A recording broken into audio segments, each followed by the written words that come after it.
Output growth set to remain among the strongest in Europe. Dan għalitu l-Aġenzija ta' klassifikazzjoni ta' kreditu internazzjonali Creditreform Rating AG li tat rating ta' A+ b'outlook stabbli lil pajjiżna.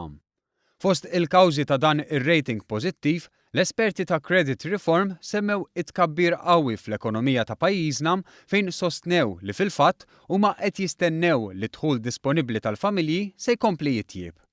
Dan minħabba żidiet fl-impjiegi f'pajjiżna.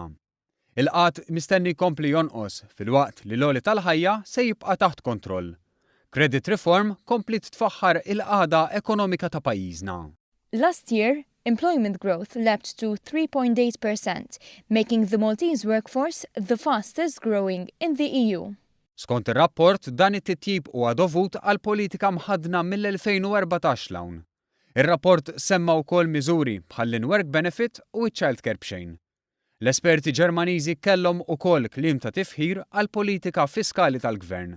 Fil-fatt, fir-rapport tagħhom fakru it-track record tal-Gvern Malti. A government with track record of overachieving its fiscal targets.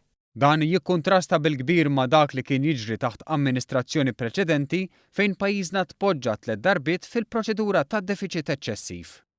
L-esperti ta' Creditreform Rating qed ibassru lis sena d-dieħla il-pis tad-dejn nazzjonali se jkun naqas għal qrib il-50% tal-ġid nazzjonali.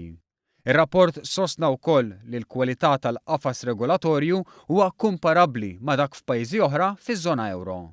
B'hekk għal darb'oħra qed ikunu esperti barranin f'dan il-qasam li jqisu lil pajjiżna bħala fost l-aqwa fl-Ewropa.